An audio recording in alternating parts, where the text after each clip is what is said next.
আজ বিশাল গোলযোগ চলছে, কারণ হাওয়া যে কেমন সেটা আমরা বুঝতে পারছি। বেশ গরম। ভারতবর্ষে যেটা হয়, বিশাল দেশ, সেখানে চিমটি কেটে দিয়েছে, পিঁপড়েরা চিমটি কেটে দিয়েছে, পাকিস্তানি পিঁপড়েরা চিমটি কেটে দিয়েছে।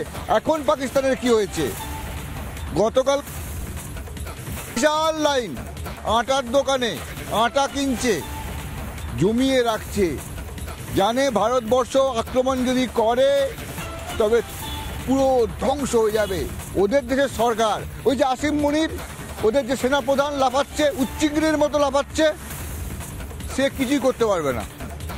সেই জন্য এখন যেটা দেখা যাচ্ছে, গোটা পাকিস্তান জুড়ে বিশাল লাইন, ব্যাংকের সামনে লাইন, সবাই টাকা তুলে নিচ্ছে, রেশনের দোকানে লাইন, ওদের রেশন ব্যবস্থাও নেই, বেশি টাকা দিয়ে। কত টাকা আটা, কত টাকা কিলো? প্রায় 100 টাকা কিলো আটা, চালের 350 টাকা কিলো চাল। পাকিস্তানে যাদের কাছে এখন পয়সা এরা তুলে রাখছে। মনে রাখতে হবে, এমন একটা অবস্থায় দাঁড়িয়েছে যে পাকিস্তান কাঁপছে। তার কারণ পাকিস্তানে কোনো নিজস্ব কোনো ব্যবস্থাই নেই, গোটা তাই উগ্রপন্থা দিয়ে চলে একটা দেশ। সেই জায়গায় ভারতবর্ষ কিন্তু আবার প্রস্তুত হচ্ছে। ভারতবর্ষ কি করে দিয়েছে? ভারতবর্ষ জানে এই পিঁপড়েরা যদি কামড়ায়, নিজেদের দেশের জনগণকে রেডি রাখতে হবে। মক ড্রিল করাচ্ছে, বলছে মক ড্রিল শুরু করে দাও, ব্ল্যাকআউট শুরু করবে, রাত্রেবেলা যদি আসে ব্ল্যাকআউট, মানে পুরো অন্ধকার থাকবে, যাতে পাকিস্তানি যদি জাহাজ কোনোভাবে ঢুকে পড়ে, কোনোভাবে যেন বোম টোম না ফেলতে পারে। সিগন্যাল সাইরেন, যে সাইরেন বাজবে রেডি করে দেবে, শুরু করে দিয়েছে ভারতবর্ষ।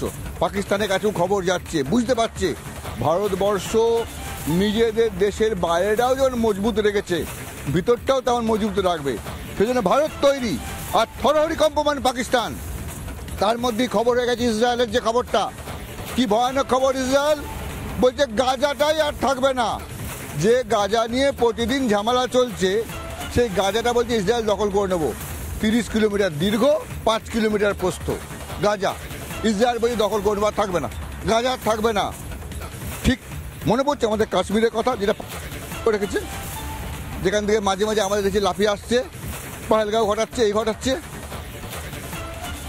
ভারত যদি সেরকম কিছু মনে করে ফেলে, এবং ভারত মনে করে ফেলেছে, আর সামনে কোনো পথ খোলা নেই।